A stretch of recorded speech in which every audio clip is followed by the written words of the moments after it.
Welcome to Nasdaq Trade Talks. I'm your host, Jill Malandrino, Global Markets Reporter at Nasdaq. We've been coming to you live throughout the day from the Employing U.S. Vets Conference in New York City, brought to you by Military Times and Vets Indexes. Joining me for this segment, we have J.C. Glick. He's partner of MVP Development Group, also retired Army. Thank you so much for joining us at the conference. And one of the themes that we've been talking about here is veterans transitioning to civilian corporate life, but looking for purpose and looking for leadership and finding a home where they go, and that is a challenge. It is, and I think that what I try to encourage organizations to do who are employing vets is to see veterans as kind of an improved millennial. Okay, so millennials have two characteristics that are very, very unique and very, very good. They demand good leadership. They want the why, which frustrates poor leaders, but good leaders understand that you give the why. And they want a purpose. They're not just satisfied with a paycheck. They want to know that what they're doing matters and that it's worth doing. Veterans of wanting good leadership or demanding these abilities to, problem solve and adapt, and where they may not have the capability that, say, a work capacity. And if you look at capability as the ability to solve known problems, right? What you get in an MBA program is, here's how you do this. Mm-hmm. Do you understand how to do this? Great, you've demonstrated it, here's your certificate. Veterans have capacity, and capacity is your ability to solve for the unknown. And when I ask companies and organizations, what do you struggle with? Things that have already been solved? A pivot table?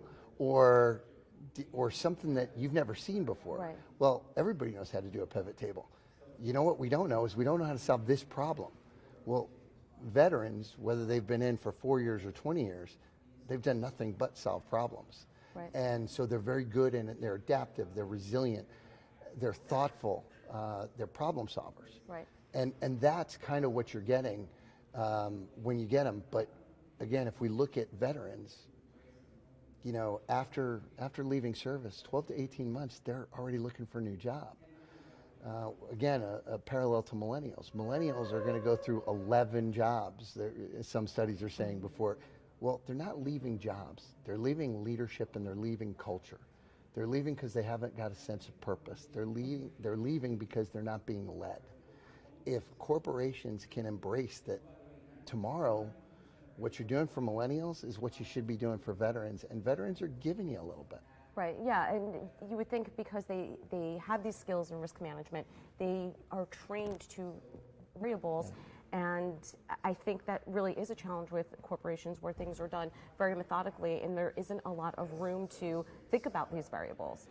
Well, and I think that when you can do things methodically and everything just goes along, what you have is your bureaucracy, and you don't tend to get better. And I think that if we want to be ready for tomorrow, we have to look at today differently. Mm-hmm. So the methodology will make you good enough.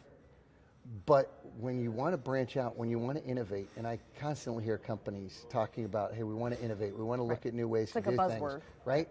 Well, great. If you want to innovate, you've got to think about things differently. These folks are going to come in, and where they may not have been indoctrinated with the way it's always been done, they'll be able to look at it and go, here's how you could do this better. Right. And is there something, too, on the parts of veterans where they should also be outreaching and looking for mentors and learning how to embrace social media, LinkedIn, for example, and network? Because my experience has been if you communicate with someone that's in that group, if someone comes to you and they're like, JC, I'm looking at this particular job, I see you have an affiliation there, I served in the Army, you served in the Army, I would imagine you'd be more apt to help that person. So networking and taking advantage of the clearance that you have and the network that you have and putting that forth can really take you far.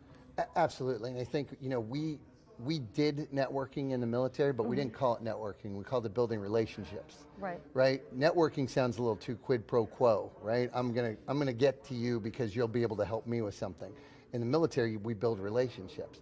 Good networking is building relationships. And what we have to do is we try to incorporate our veteran community into a civilian world that's very, very similar, but with very, very different names and very different. So what we need to do is be able to tell veterans, look, networking sometimes sounds uncomfortable. It sounds transactional to a lot of veterans. But if we talk about, look, you need to build relationships in your community. You need to build a team. You need to have your tribe. Those are all things we understand and we're good at because we'll meet somebody and we know that 2 days later we may be in combat together. So we build bonds quickly. Bonds that you don't get in civilian life. That are difficult to find in civilian life. Right, that's true. Thank you so much, JC, for joining us. Thank you for having me. You got it, and thank you for joining me on Trade Talks. I'm Jill Malandrino, Global Markets Reporter at Nasdaq.